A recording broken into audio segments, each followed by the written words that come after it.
Welcome back to the latest Manchester United news. So Manchester United has two incomings, one over the line, which is Matthias Cunha, and the other Brian Mbeumo, which should be done over the next week. But in order to get any more players, they need more outgoings before they can get players in.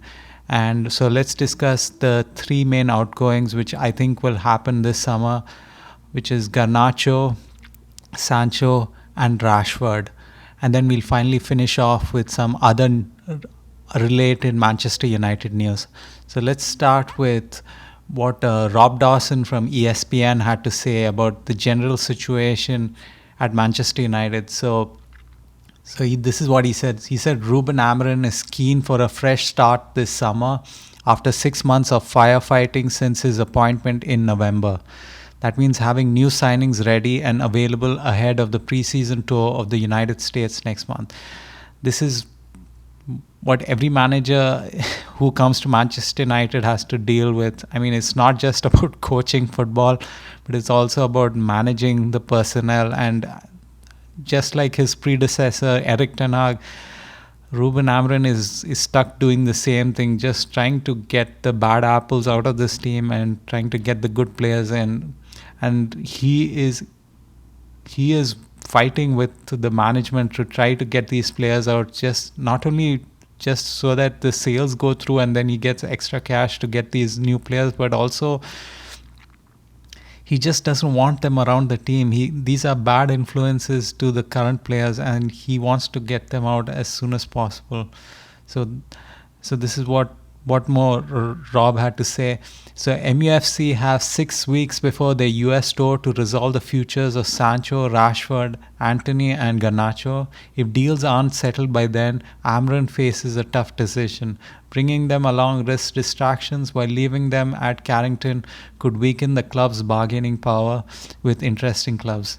Yeah, the longer this takes, the more the leverage shifts from Man United to these players, and then towards the end of the transfer window is when these players will start coming up with cheaper options for the potential new clubs. And as a result, Man United have to get in front of this problem, because the longer you wait, the worse it gets.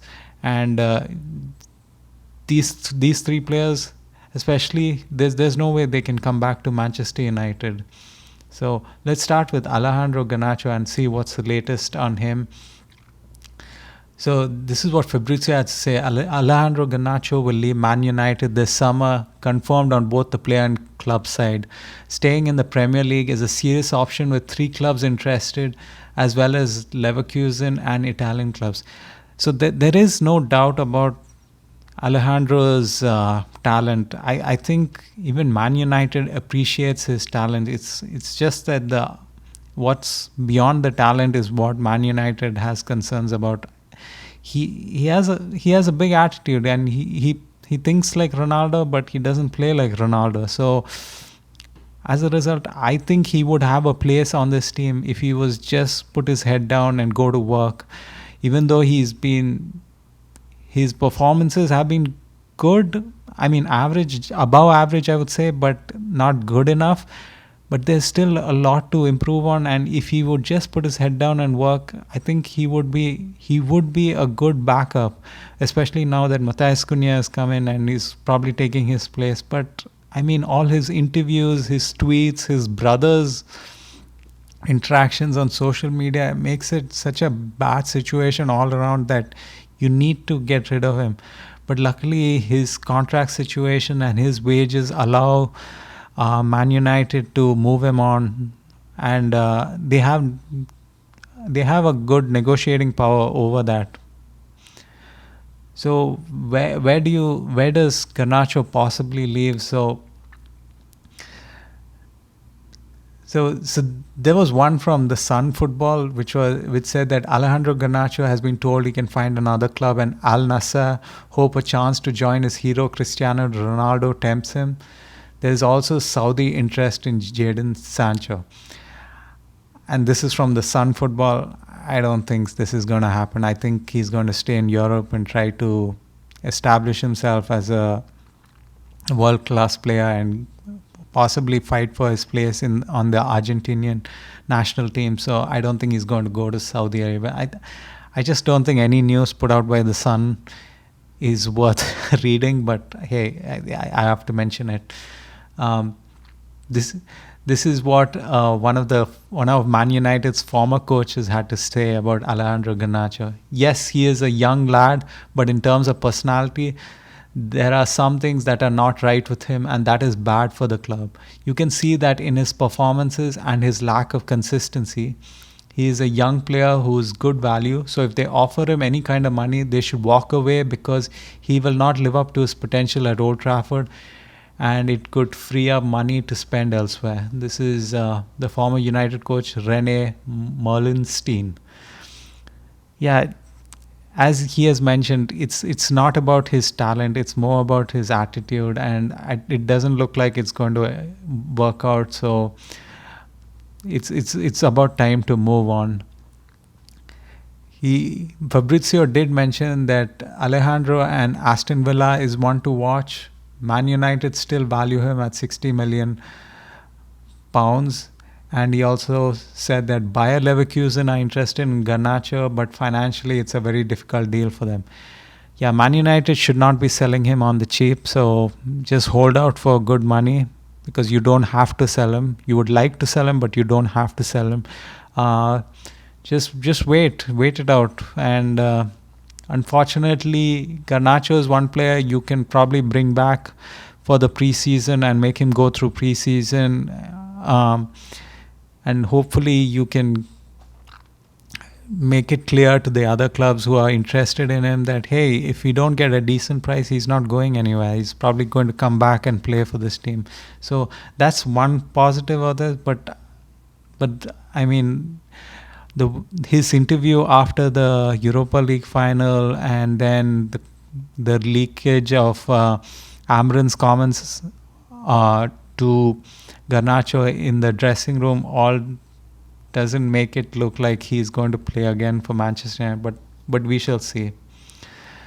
The second person who's on the outgoing list and kind of has to go, there's no way back for him on this team, is Jadon Sancho. So there was a hope that we sent him out on loan with an obligation to buy, that Chelsea would actually pick up the obligation, but they found a loophole, which I don't know how Man United put that loophole in, where he comes back for £5 million if they decide not to use the obligation. But I just don't see how we have allowed that to happen.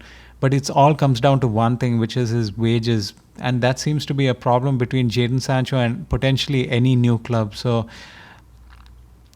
this is what was written by Rob Dawson. Negotiations with Chelsea broke down over his unwillingness to take a substantial cut, according to sources familiar with the talks. And last summer, a permanent move to Borussia Dortmund never materialized because his wage demands were well outside their budget.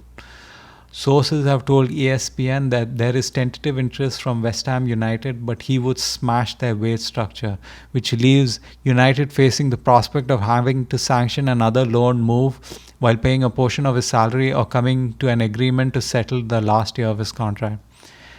You have no cards. Manchester United have no cards with respect to this. He has 1 year left on his contract. He has crazy money coming in. He can just... I think he's willing to even go and train at Carrington away from the main team and just collect money and then just leave on a free. So the initiative is all on Manchester United to either pay him off, give them a portion. Basically, if he's getting 300, as they say, I don't think it is. I think it'll probably be around 250, 275. But what other clubs are paying, and then pay off the difference, and then try to sell him for a certain amount. That's the best you can do, because if you try to insist on the £25 million transfer fee and no coverage of any of his wages, I don't think that deal is going to go through. So this is just a loose situation for Manchester United. I don't think Jadon is going to give Manchester United any benefits for or any way out to of this contract. So just try to. I think it'll probably end up with another loan, and then where the other team would probably cover most of his wages, and then you have to pay a little bit, but no fee at the end, and then he just leaves on a free. There's nothing you can do about. But you have to get him out of the club. There's no way he can come in and have preseason like last summer. We should not let him near this team, because that's what Manchester United needed. I mean, if you're going to get rid of Marcus Rashford as soon as you came in because he's not training well, what do you think is going to happen when Jadon Sancho shows up for preseason? I mean, it's the same thing. It's the bad apples that you need to get rid of, and there's no way that Amorim should be dealing with this. No way should Amorim be giving him a second chance. It's over. Basically Omar Barada and Jason Wilcox have to get this situation under control. There's no way he should even come back to Manchester. Just get it done and hopefully wish him best and move on. And then finally, Marcus Rashford. So, see, the thing about Marcus Rashford is he has three years left on his deal. He is from the academy, so you don't need to sell him to recoup a certain amount of cost, but you would like to sell him because he's a talented player.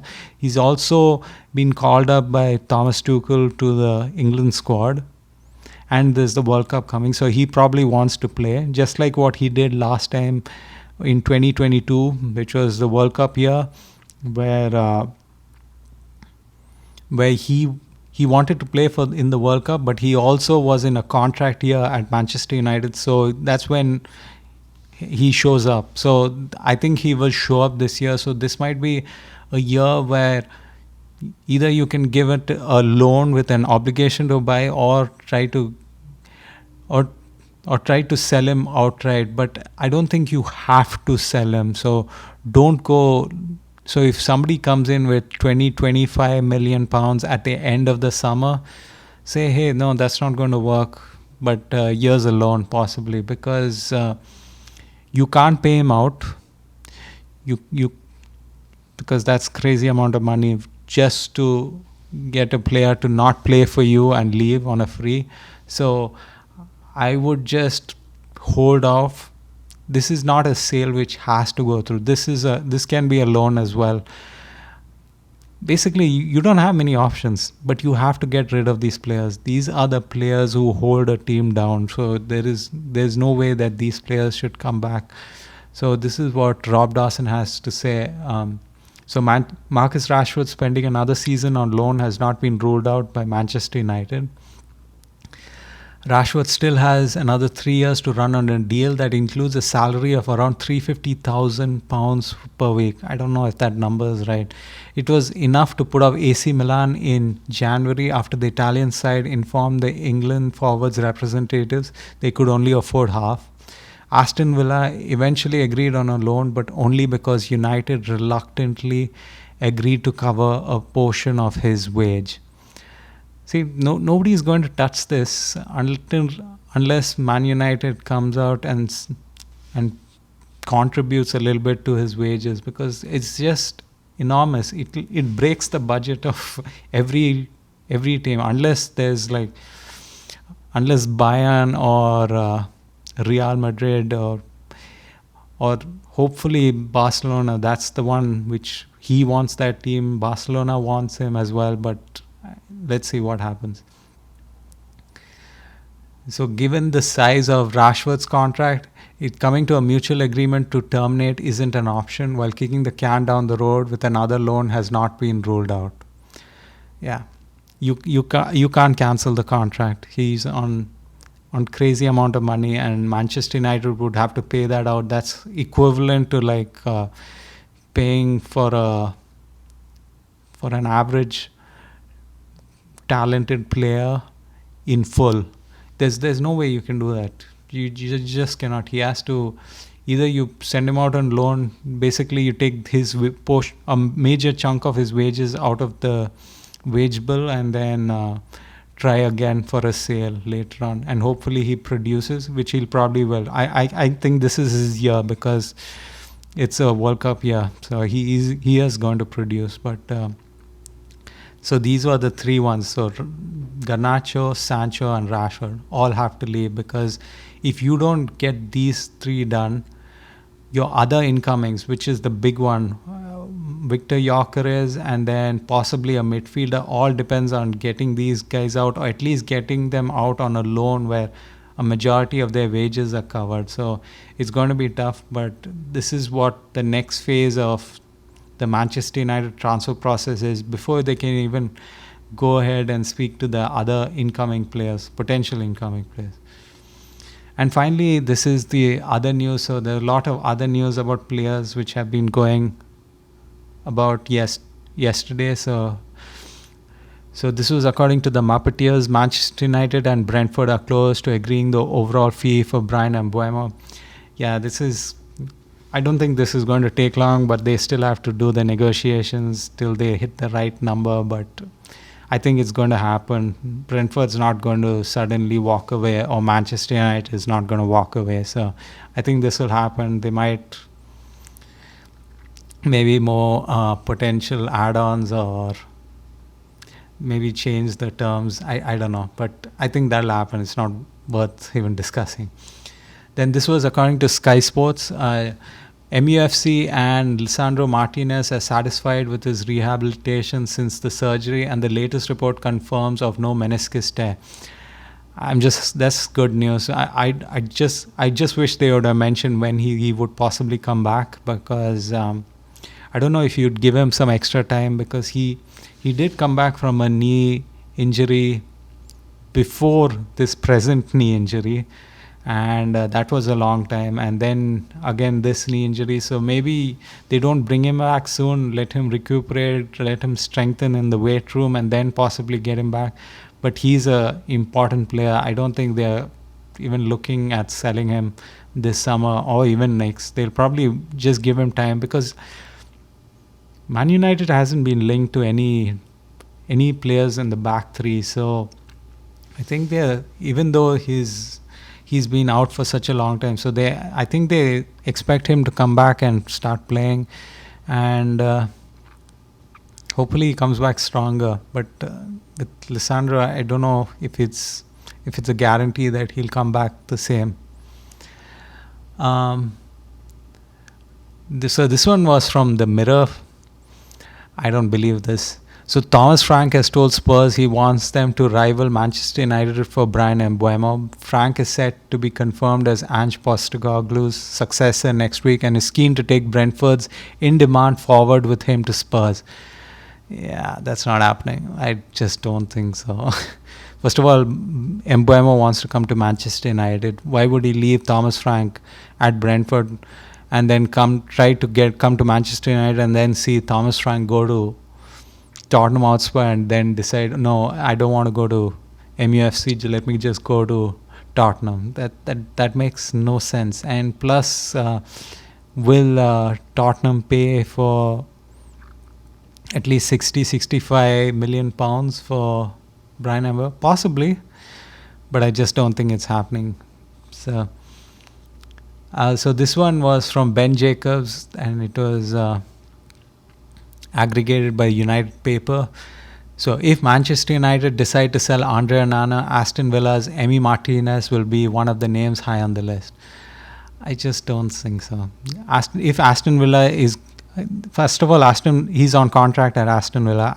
If Aston Villa decide to sell him, they're going to sell him for 25 to 30 M.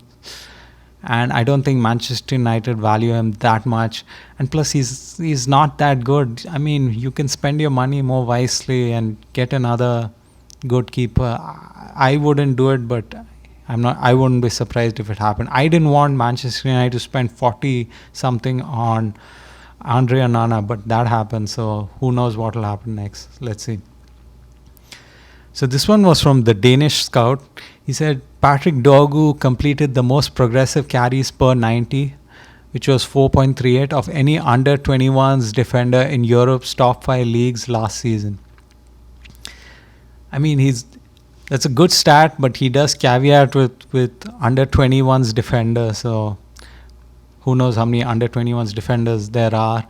But it's good. I know he's a good progressive player. He's made some mistakes, but I don't know why he's been getting a lot of flack from all the fans. I think he's just going to improve, and once you fix the 2-10 positions and the striker, he's going to get a lot of assists. I would like to see his assist numbers at the end of the next season, because that would be the clear indication of his value more than defending, which is important. I agree, and he has to come back. But I think his play up front is what will decide whether has been a good signing or not.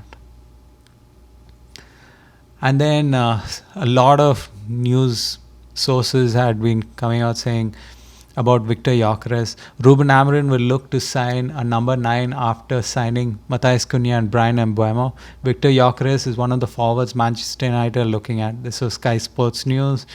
Caught Offside had also said that Manchester United are now in pole position to sign Victor Gyökeres.